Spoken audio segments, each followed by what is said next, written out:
Hello everyone, आज आपण बनवणार आहोत चिली इडली। तर त्यासाठी लागणारं साहित्य बघून घेऊया। तर ही इडली आहे, 7 ते 8 इडली घेतल्या आपण आणि त्याला आपण कट करून घेतलेला आहे। तर सगळ्यात पहिले आपण बनवणार इडली फ्राय करण्यासाठी बॅटर। तर त्याला लागणारं साहित्य आहे 4 टेबलस्पून कॉर्नफ्लोअर आणि 4 टेबलस्पून मैदा घेतला आहे आपण। त्यावर आपण टाकू काळी मिरी, तिखट आणि मीठ। तर त्यावर थोडं थोडं पाणी आपण टाकून त्याला मिक्स करून घेऊ आणि एक थोडा बॅटर बनवू आपण त्याला। तर आपलं बॅटर रेडी झालं आहे। त्यावर आपण इडली डीप करून मग त्याला फ्राय करू। तर असं डीप करून घेतलं आहे आपण आणि एक आपण कढई घेतली आहोत। त्याच्यामध्ये तेल आपण गरम करायसाठी ठेवलं आहे आणि ते एक एक करून आपण इडली फ्राय करू, डीप करून घेत आहोत। त्याला छान कलर येऊपर्यंत फ्राय करून घेऊया।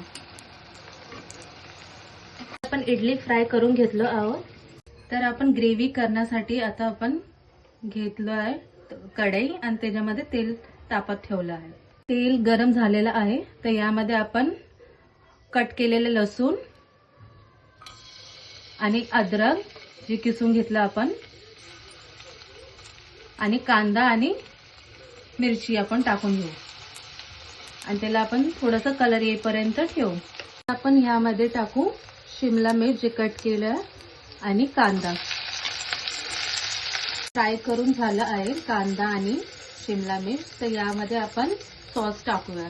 हे सॉस आहे चिली सॉस, टोमॅटो सॉस आणि सोया सॉस। तर पाणी टाकू। ते आपण थोडंसं मीठ टाकू, पण थोडंसं कोथिंबीर टाकू। ग्रेव्ही रेडी झाली आहे। तर त्यामध्ये आपण जे फ्राय केलेले इडली आहे ते आपण त्याच्यामध्ये टाकू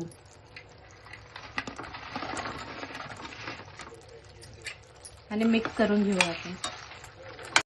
तर अशा प्रकारे चिली इडली आपली रेडी झालेली आहे।